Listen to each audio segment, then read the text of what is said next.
पीलीभीत जनपद के बिलसंडा इलाके में गुरुवार को नगर पंचायत चेयरमैन डीके गुप्ता और उनके साथियों पर जानलेवा हमला किए जाने का मामला सामने आया है। आरोप है कि रुरिया धुरिया गांव के ग्राम प्रधान कालीचरण ने समझौते के बहाने चेयरमैन और उनके साथियों को गांव बुलाया और पहले से घात लगाए बैठे लोगों के साथ मिलकर लाठी डंडों और धारदार हथियारों से हमला कर दिया, जिसमें कई लोग गंभीर रूप से घायल हुए। बताया जा रहा है कि पूरा विवाद मोटरसाइकिल एक्सीडेंट को लेकर शुरू हुआ था। घटना में श्यामू गुप्ता के सिर पर गंभीर चोटें आईं, जबकि बीच बचाव करने पहुंचे कई अन्य लोग भी घायल हो गए। हमलावरों ने चेयरमैन की गाड़ी पर पथराव कर उसे भी क्षतिग्रस्त कर दिया। घटना के बाद घायल लोग किसी तरह से वहां से निकलकर बिलसंडा थाने पहुंचे और पुलिस को तहरीर देकर कार्रवाई की मांग की। पुलिस का कहना है कि मामले की जांच की जा रही है और जांच के बाद आगे कार्रवाई की जाएगी। गांव में घटना के बाद तनाव का माहौल बना हुआ है। वही बिलसंडा सरकारी अस्पताल के अधीक्षक का कहना है मेडिकल के लिए 4 लोगों को लाया गया, जिसमें अबरार, श्यामू गुप्ता, अभिषेक और रंजीत को चोटिल अवस्था में लाया गया। प्राथमिक उपचार करने के बाद एक्सरे के लिए जिला अस्पताल के लिए रेफर किया गया। इस दौरान डीके गुप्ता और उनके साथियों पर हुए हमले को लेकर बड़ी संख्या में बिलसंडा नगर के लोग और सफाई कर्मचारी थाने पहुंचे।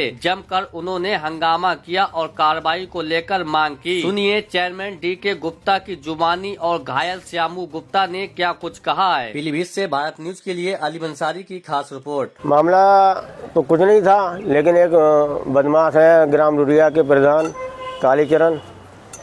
बात ये हुई कि मेरा भाई है, वो हीरो एजेंसी काम करता है।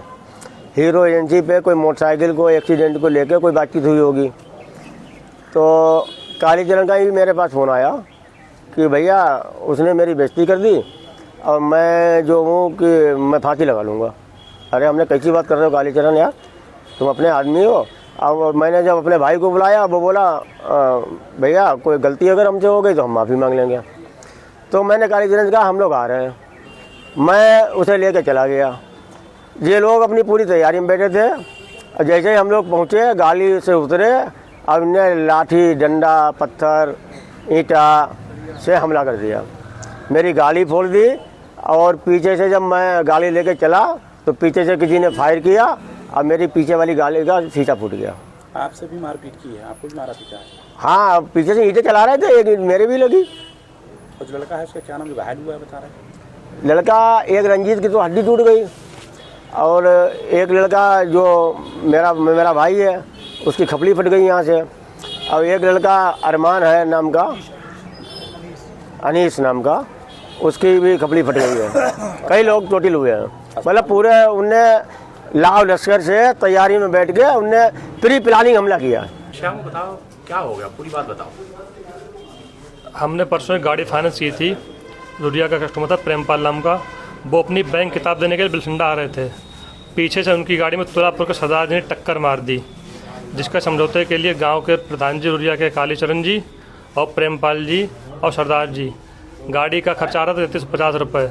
तो बीच में प्रधान जी बोले ये क्या टूटा, ये नहीं टूटा, ये नहीं टूटा। हमने कहा प्रधान जी ये देखिए गाड़ी का मिटका टूट गया है। तो प्रधान जी बोले के तू कौन होता है? तो मैंने कहा प्रधान जी तुम मुझे गाली क्यों दे रहे, मुझसे क्या मतलब है? उसके बाद प्रधान जी चले गए अपने गाँव और वहाँ से हमारे डीके चेयरमैन साहब के बड़े भैया राज गुप्ता जी और नगर बिलसंडा के रहने वाले नन्हे भैया गोस्वामी जी उनको फ़ोन करके ब्लैकमेल कर रहे हैं कि आपके रिश्तेदार ने हमारा अच्छा नहीं किया है और हम सुसाइड कर लेंगे, सल्फाज खा लेंगे, फांसी लगा लेंगे। उसके बाद उन्होंने हमारे पापा को फ़ोन किया। पापा के कहने पर हम माफ़ी मांगने के लिए उनके गांव पहुंचे और गांव पहुंचते ही उन लोगों ने ईंटा पत्थर अटैक कर दिया हम लोगों के ऊपर। गाड़ी तोड़ दी। कालीचरण उनके लड़के और गांव के आसपास रहने वाले लोग। कस्बे के डीके चेयरमैन भी हम लोगों के साथ गए थे? जी, माफ़ी मांग लिए हम लोग गए थे संग में। वो हमारे बड़े भाई साहब हैं फुफेरे, उन्हें भी मारा पीटा? उन्हें भी मारा पीटा और पीछे से अटैक कर दिया। बिलसंडा पुलिस ने कुछ लोगों को मेडिकल लिए भेजा, क्या नाम है? हमारे पास बिलसंडा पुलिस के द्वारा 4 लोगों को लाया गया। इसमें एक हैं अबरार और श्यामू गुप्ता, अभिषेक और ये रंजीत। ये 4 लोग हैं, चोटिल अवस्था में हैं। किसी के थोड़े से सर में चोट है, किसी के हाथ में चोट है, इस तरीके से चोटें आई हैं। कोई भी और रेफर उनका नहीं? इलाज किया गया है। इलाज करके उनको फिर इसका एक्सरे कराना है, उसके लिए उसको जिला अस्पताल के लिए कितने लोग सर एडवाइस एक्सरे के लिए किए गए हैं?